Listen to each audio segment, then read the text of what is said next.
So friends, इससे पहले हमने देखा एग्रो बेस्ड इंडस्ट्रीज।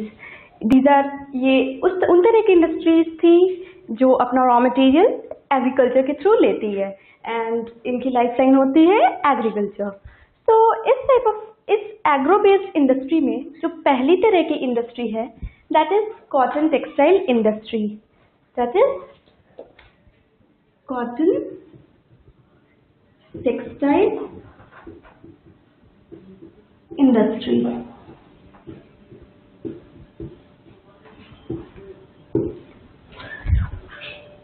कॉटन ये हमारे डे टू डे लाइफ में one of the most useful products है। मतलब हमारा जो ये डे टू डे लाइफ है इसमें अगर हम टेक्सटाइल को देखें हमारे टेक्सटाइल का इम्पोर्टेंस हमारे लाइफ में, तो ये जो कॉटन है ये सबसे ज़्यादा यूजफुल है हमारे टेक्सटाइल, जो हमारा टेक्सटाइल लाइफ अगर आप बोलो उसमें। तो starting from the ancient production of cotton के अगर हम पास्ट में जाकर देखें और वहाँ से कॉटन का प्रोडक्शन देखें तो ये जो कॉटन है अराउंड 18th सेंचुरी के around these cotton were produced, ये cotton by hand spinning and handloom weaving. There were दो मेथड होते थे to produce cotton, that is hand spinning and handloom weaving. And this was around, ये लगभग 18th century की बात है। 18th century के अराउंड हमारे कंट्री में cotton was produced by hand spinning and handloom weaving. तो आफ्टर मतलब कुछ सालों के बाद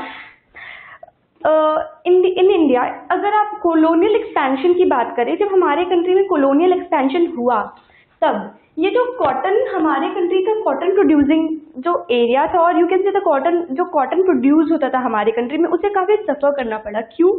क्योंकि आफ्टर कमिंग ऑफ ये तो हैंड जो भी हमारे कंट्री में पहले होता था it was by man power, मतलब मैन पावर के थ्रू हम लोग प्रोड्यूस करते थे और वो it was by hand spinning and handloom weaving. आप यहाँ पे देख रहे हैं कि स्पिनिंग भी होती थी हैंड से और वीविंग भी होती थी हैंड से।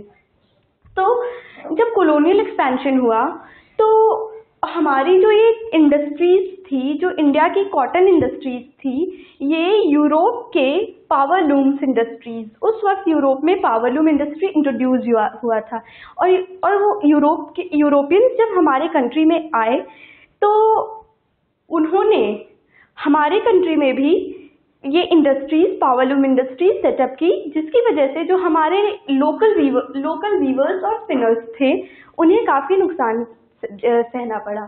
तो आफ्टर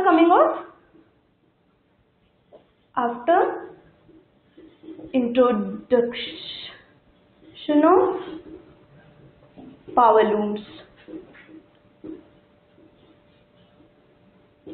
ये हमारा जो ये इंडस्ट्री था ये काफ़ी सफ़र करना पड़ा हमारे इंडस्ट्री को। तो इसके बाद अगर हम अब की बात करें तो अब हमारे कंट्री में मतलब एज ऑन 30th नवंबर 2011 हमारे कंट्री में ऑल टुगेदर 1946 कॉटन मिल्स हैं total. As on 30th November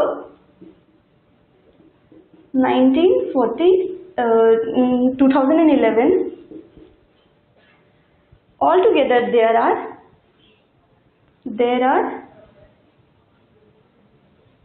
1946 big cotton producing cotton industry, you can say cotton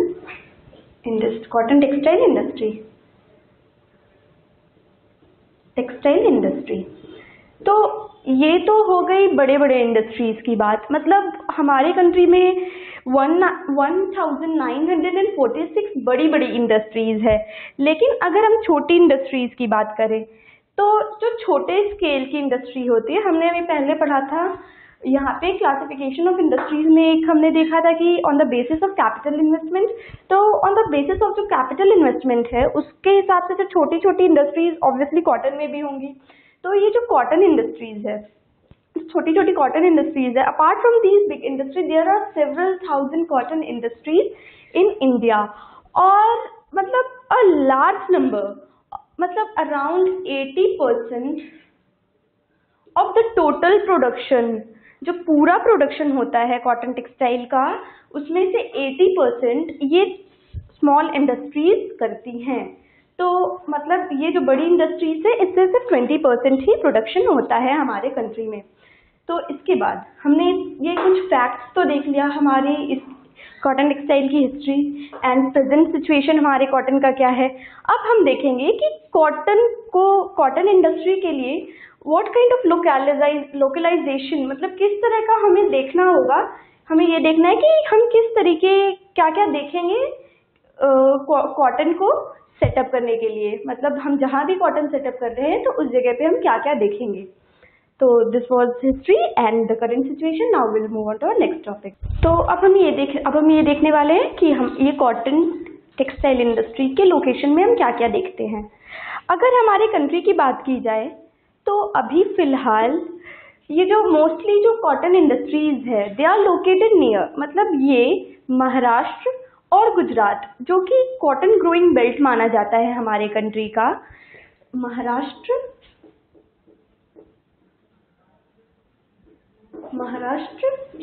and Gujarat,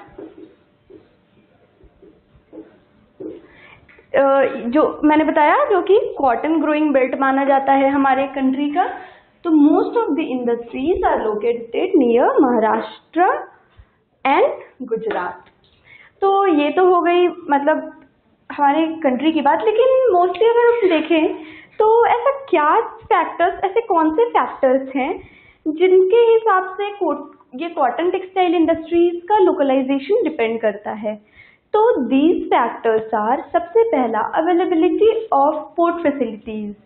ये जो कॉटन आपने कुछ पिछले चैप्टर्स में पढ़ा होगा या आप आगे पढ़ने, आपके नेक्स्ट चैप्टर में आप पढ़ने वाले हैं कि मतलब मीन्स ऑफ ट्रांसपोर्ट। तो उसमें एक बात उसकी फैक्ट मैं बता रही हूँ कि जो वाटरवेज है, ये जो वाटरवेज है वाटर सप्लाई जिससे होता है, तो वाटर के थ्रू जो ट्रांसपोर्टेशन होता है ये this is one of the cheapest means of transportation. ये एक सबसे ज़्यादा चीपेस्ट मीन है ट्रांसपोर्टेशन का। तो मोस्टली इंडस्ट्रीज कहीं सेटअप होती है और वो भी mainly this type of industry. तो ये सारी इंडस्ट्रीज का पहला प्रेफरेंस होता है कि वो ऐसी जगह सिचुएट हो जहाँ पे पोर्ट फैसिलिटीज हों। तो द फर्स्ट फैक्टर जो हम लोग देखते हैं कॉटन टेक्सटाइल इंडस्ट्री के लोकलाइजेशन के लिए is port facilities. Now the second one is for cotton industries is moist climate। जहाँ भी हम अपना कॉटन इंडस्ट्री लगाएं तो वहाँ का जो क्लाइमेट होना चाहिए, जो वेदर होना चाहिए, इट शुड बी मॉइस्ट, ताकि क्योंकि कॉटन प्रोडक्शन के लिए हमारा क्योंकि कॉटन इज ड्राई, बहुत ज़्यादा ड्राई होता है। तो और जब हम जो कॉटन जो प्लग करके डायरेक्ट फार्म से आते हैं वो बहुत ज़्यादा ही ड्राई होते हैं। तो इसके लिए हमें मॉइस्ट क्लाइमेट चाहिए होता है इस इंडस्ट्री के सेटअप के लिए। तो the second one is moist climate. And the third point, तीसरा पॉइंट, the third point is availability of cheap labours. ये जो तीसरा पॉइंट है this is for every industry, सारे इंडस्ट्रीज के लिए ये थर्ड पॉइंट इज कॉमन, क्योंकि जो अगर लेबर्स ही अगर ज़्यादा कॉस्टली हम लाएंगे तो ऑब्वियस सी बात है जो हमारा प्रोडक्शन होगा, तो अगर जितने इन्वेस्टमेंट में जो हमारा कैपिटल है उसमें जितना प्रोडक्शन होगा और इस लेबर्स कॉस्टली लेबर्स की वजह से उस प्रोडक्शन में कमी आ जाएगी। मतलब अगर कॉस्टली लेबर्स होंगे तो उतने कैपिटल में हमारा प्रोडक्शन कम होगा। तो the third point is cheap availability of cheap labours, availability of cheap labours. ये हो गया हमारा तीसरा point. Now coming to the fourth point, cotton textile industries के लिए जो फोर्थ पॉइंट है, मतलब अगर हम कॉटन टेक्सटाइल इंडस्ट्री सेटअप कर रहे हैं तो एक तो हमने देखा था पोर्ट फैसिलिटीज, ठीक है। अगर पोर्ट फैसिलिटीज कहीं ना हो तो we have to look for, मतलब ट्रांसपोर्टेशन फैसिलिटी वहाँ की अच्छी होनी चाहिए। अगर पोर्ट फैसिलिटीज वहाँ की अच्छी ना हुई तो the fourth factor is transport. तो दीज आर द फैक्टर्स। और हाँ, एक और अगर आप देख लो, fifth factor which we need to set up these cotton textile industries are, हमने तो ये सारी चीजें देख ली कि पोर्ट हो गया, मॉइस्ट क्लाइमेट हो गया, लेबर्स हो गए, ट्रांसपोर्ट हो गया। अगर मार्केट, आप जहां भी अपनी इंडस्ट्री आप सेटअप कर रहे हो वहां पे इन्हें कोई खरीदने वाला ना हो, तो जस्ट इमेजिन आपका कितना ज़्यादा नुकसान होगा। अगर आप कोई भी चीज़, किसी भी इंडस्ट्री को सेटअप करो और मार्केट ही ना हो, मतलब लोग खरीदने वाले ही ना हो, तो ये काफ़ी ज़्यादा नुकसान करता है उस इंडस्ट्री के लिए। तो the fifth point is availability of market.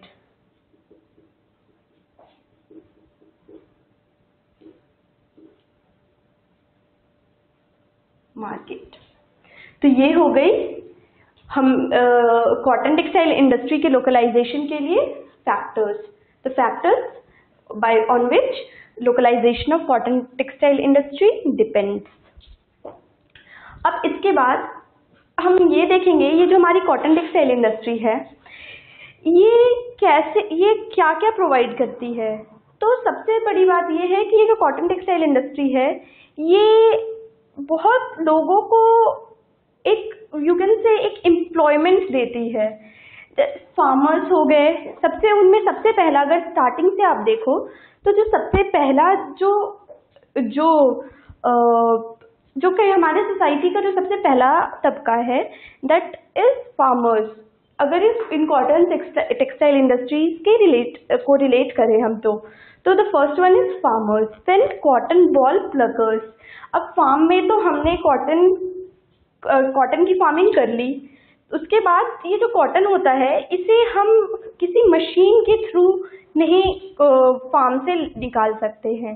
तो क्योंकि इनके जो प्लांट्स होते हैं ये बहुत टिपिकल टाइप के होते हैं, फॉर दैट ऊपर में जैसे कोई भी फ्लावर होता है तो जो ये कॉटन के प्लांट्स होते हैं, फ्लावर की जगह ये कॉटन बॉल्स होते हैं। तो after farmers we need cotton boll pluckers and workers also. और ये जो वर्कर हैं ये बहुत डिफरेंट टाइप के होते हैं। We need different kinds of workers, जैसे we need worker for ginning, we need worker for spinning, we need worker for weaving. Then उसके बाद वीविंग के बाद आता है डाइंग, डाइंग के बाद डिजाइनिंग, डिजाइनिंग के बाद आपका आता है पैकेजिंग के लिए वर्कर्स चाहिए। देन पैकेजिंग के बाद टेलरिंग के लिए वर्कर चाहिए। जो हमारा जो कॉटन प्रोड्यूस होगा, जो टेक्सटाइल प्रोड्यूस होगा, उसे टेलरिंग के लिए, स्यूविंग के लिए। तो ये सारी चीज़ें हैं जो कॉटन टेक्सटाइल प्रोड्यूस करने के लिए, इतने सारे चीज़ों के लिए हमें वर्कर्स चाहिए होते हैं। तो आपने देखा कि कितना बड़ा प्रोसेस है कॉटन को प्रोड्यूस करने का, तो ऑब्वियसली कितने सारे लोग इसे प्रोड्यूस करने में लगे हुए होंगे।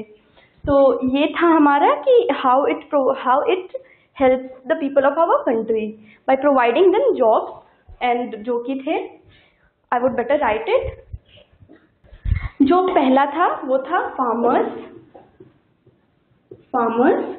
उसके बाद थे हमारे कॉटन बॉल प्लकर्स,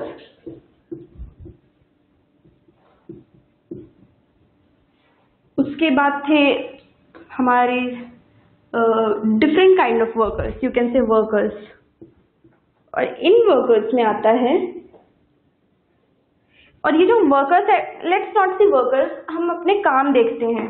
तो अगर हम कॉटन जो है ये और बाकी कौन से प्रोसेसेस होते हैं इसके, तो वो है ginning, spinning, weaving, dyeing. Dyeing मतलब कॉटन को डाई करना, कलर करना, क्योंकि कॉटन इज वाइट कलर। कितनी है, 4 प्रोसेसेस हो गए। उसके बाद designing, then tailoring, then sewing, and the last one is packaging. ये हो गए डिफरेंट काइंड ऑफ वर्कर्स, या you can say different kind of work which from which the cotton goes through in cotton textile industries. तो अब ये हो गया। अब इसके बाद हम ये देखेंगे कि ये जो कॉटन टेक्सटाइल इंडस्ट्री है ये तो हमारे लोगों के लिए क्यों, कैसे यूजफुल है, इस यहाँ पे ये हमने देखा। अब इसके बाद हम ये देखेंगे कि ये जो कॉटन टेक्सटाइल इंडस्ट्री है ये दूसरे इंडस्ट्रीज के लिए कैसे हेल्पफुल है, और ये दूसरे इंडस्ट्रीज जो हमारी बाकी इंडस्ट्रीज है कौन कौन सी इंडस्ट्रीज से हेल्प, मतलब कॉटन टेक्सटाइल इंडस्ट्रीज की वजह से लिंक्ड है। तो द फर्स्ट इंडस्ट्री जिन्हें कॉटन चाहिए होता है वो है packaging industry. The first industry is packaging industry. The second one is chemical industry.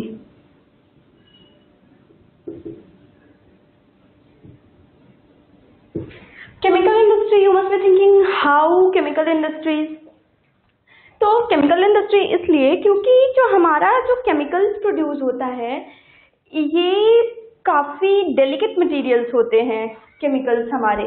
तो अगर जो chemical होता है इसे हम ग्लास में रखते हैं, और वो जो ग्लास में हम ये ग्लास के मटेरियल में हम इसे रखते हैं, तो जो हम ग्लास में रखते हैं तो वो तो ग्लास तो पता ही है कि काफी डेलिकेट होता है।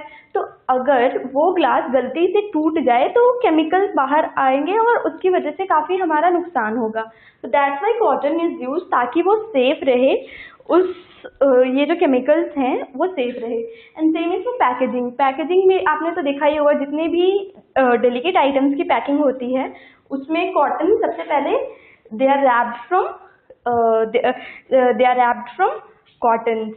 तो उसके बाद ये हो गया, 2 इंडस्ट्री हमने देख लिया। And the third one is mill stores.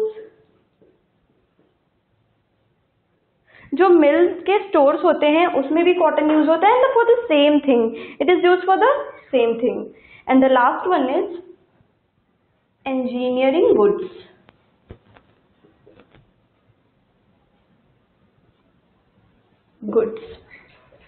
तो एंड एक्सेट्रा, और भी बहुत सारे इंडस्ट्री हैं जिसमें कॉटन यूज होता है।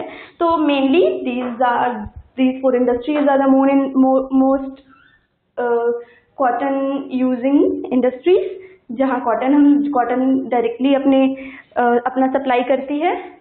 तो ये हो गया। इसके बाद हम देखेंगे कॉटन से रिलेटेड और भी कुछ फैक्ट्स। तो यहाँ पे हमने देख लिया कि कॉटन कैसे किस किस चीज़ों में हेल्प करती है। Now will see some other facts. अगर हम कॉटन का देखें तो it is the spinning is mainly centralised in, और it continues to centralise in Maharashtra, Gujarat and Tamil Nadu. And the weaving is highly decentralized for corporation of silk and many other works like zari, embroidery, designs, etc. और in India, अगर India की बात करें तो India एक बहुत बड़ा प्रोड्यूसर है।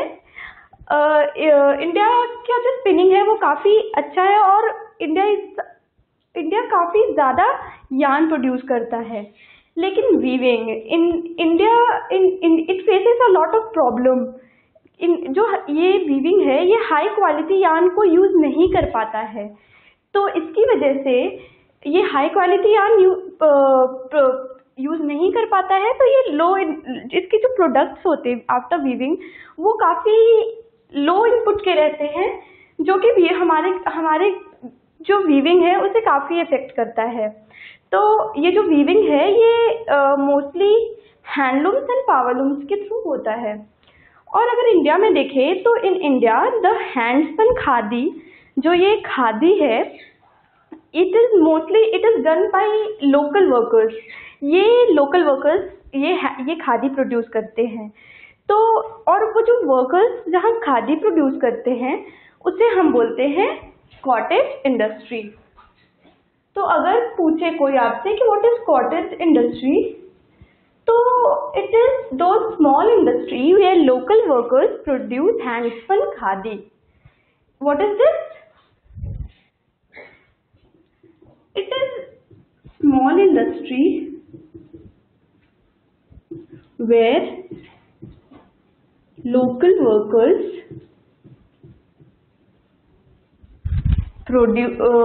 produce handspun khadi.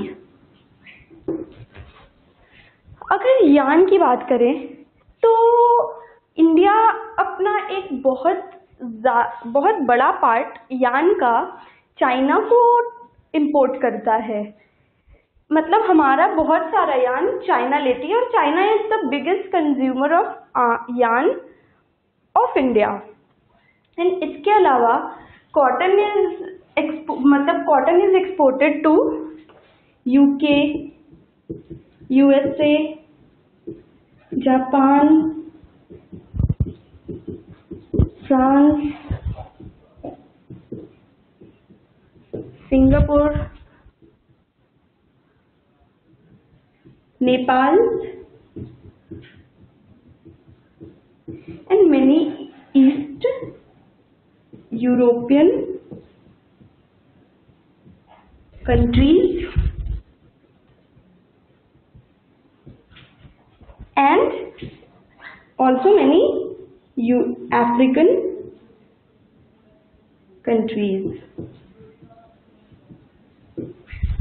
ये है हमारा अगर हम ये देखें कि हमारा एक्सपोर्ट क्या है कॉटन का, तो these are the countries to which we export our cotton is UK, USA, Japan, France, Singapore, Nepal, East European countries and African countries. These are the countries where we export our cotton. अब इसके बाद हम एक चीज देखें तो हमारा जो स्पिंडल्स है, it is the second largest. Our spindles have been second largest setup. Spindles. What are spindles? जो स्पिनिंग के लिए जो हम जिन मशीन्स को यूज करते हैं, those are known as spindles. तो अगर पहले देख लेते हैं कि how many spindles are there in India? 34 million spindles. ये चाइना के बाद दूसरा सबसे बड़ा नंबर है जहाँ पे इतने ज़्यादा स्पिंडल्स हैं। दिस इज वाई ये एक बहुत बड़ा फैक्टर है कि क्यों इंडिया में इतने बड़े स्केल पे जो हमारा कॉटन है ये प्रोड्यूस होता है, और क्यों हमारा जो कंट्री है वो इतने सारे कंट्री को कॉटन एक्सपोर्ट करता है। तो these were some of the countries where we export our cotton. Now we'll move to our next point.